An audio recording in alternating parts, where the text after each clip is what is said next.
Selamat pagi Bapak, Ibu, dan Saudaraku. Salam damai sejahtera bagi kita sekalian. Senang sekali kita berjumpa kembali melalui acara Renungan Pagi edisi 10 Desember 2021. Semoga pagi ini Bapak, Ibu, dan Saudara sekalian telah bangun dalam keadaan sehat dan sukacita. Keluaran pasal 3 ayat 4 sampai 6 bacaan kita pagi ini berbunyi, "Ketika dilihat Tuhan bahwa Musa menyimpang untuk memeriksanya, berserulah Allah dari tengah-tengah semak itu kepadanya, 'Musa, Musa.' Dan ia menjawab, 'Ya Allah.' Lalu ia berfirman, 'Janganlah datang dekat-dekat. Tanggalkanlah kasutmu dari kakimu, sebab tempat di mana engkau berdiri itu adalah tanah yang kudus.' Lalu ia berfirman, 'Akulah Allah ayahmu, Allah Abraham, Allah Ishak, dan Allah Yakub.' Lalu Musa menutupi mukanya, sebab ia takut memandang Allah, memandang kekudusan Allah." Apakah yang sering kita lakukan ketika kita menyaksikan pemandangan yang tak biasa? Pasti kita penasaran, bukan? Ingin segera mendekat dan melihat dari dekat. Saudara, ada cerita sedih yang terjadi saat bencana Gunung Semeru meletus tanggal 4 Desember yang lalu.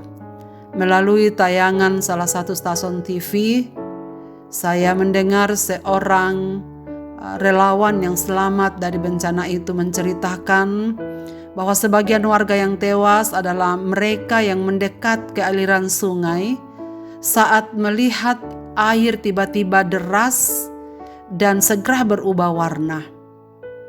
Walau relawan sudah mengingatkan agar menjauh dari aliran sungai itu, namun karena penasaran dengan keadaan air yang tiba-tiba berubah, akhirnya aliran larva gunung Merapi yang tiba-tiba besar datang, dan akhirnya mereka tak dapat menyelamatkan diri. Saudara sekalian, pada waktu Musa sedang menggembalakan kambing dombanya, tiba-tiba melihat api yang menyala keluar dari semak duri, tetapi tidak membakar semak duri itu dan apa-apa di sekelilingnya. Wow, ini pemandangan yang luar biasa bagi Musa. Pemandangan yang pertama, dan tentu membuat Musa penasaran. Ini hal yang baru. Karena itu saudara sekalian, wajar kalau Musa mendekat hendak memeriksa penglihatan yang hebat itu. Dan mengapa tidak terbakar semak duri itu? Demikian yang dikatakan Musa. Tetapi ketika Musa hendak melihat api itu, berserulah Tuhan, 'Musa, Musa.' Musa menjawab, 'Ya Allah.'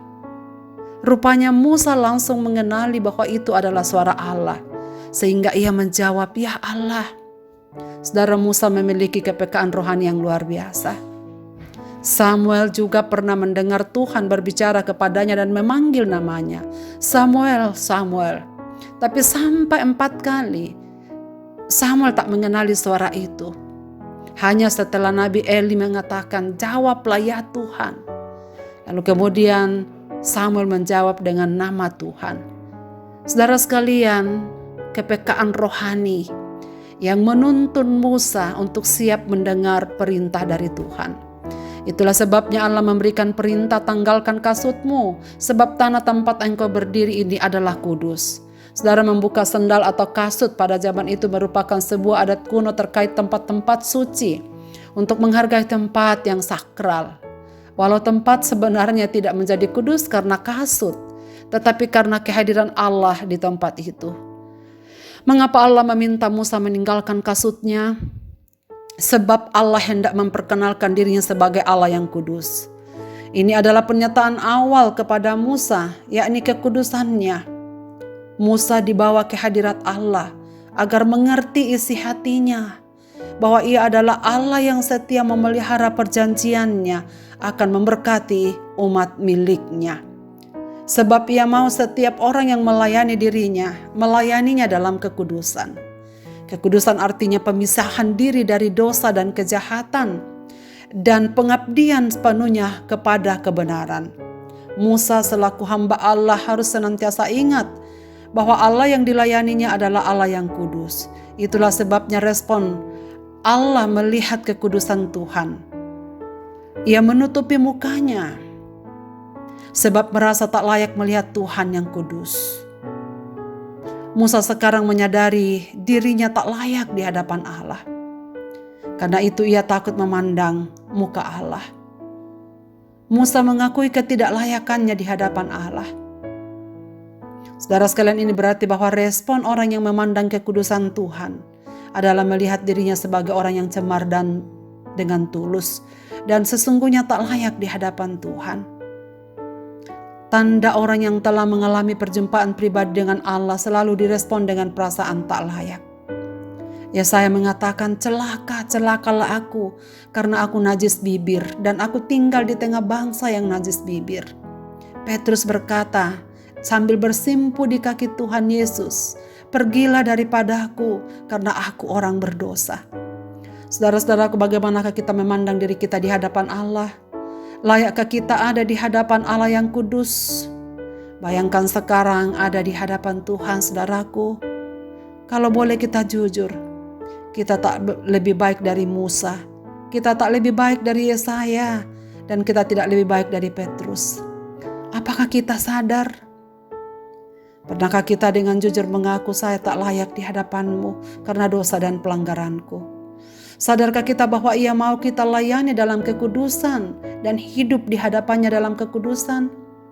Memang kita semua adalah orang yang berdosa, tapi Allah yang telah menyatakan dirinya kepada kita dan memberi anugerah pada kita, jika tidak seterusnya kita akan selamanya menjadi musuh Allah. Dalam masa Advent ini, saudara sekalian, marilah kita merenungkan pernyataan ini. Layakkah saya di hadapan Allah yang kudus? Marilah kita berdoa.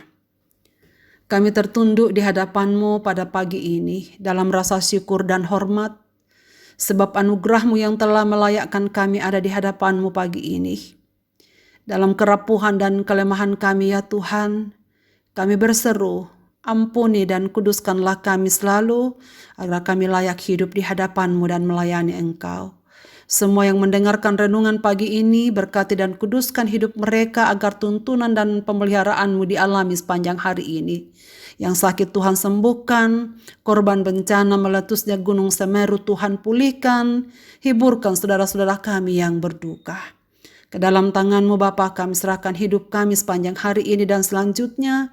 Biarlah damai sejahtera dari Allah, cinta kasih dari Roh Kudus menyertai kami hari ini. Amin. Selamat beraktivitas Bapak, Ibu, dan saudara-saudaraku. Tuhan Yesus memberkati kita sekalian. Amin.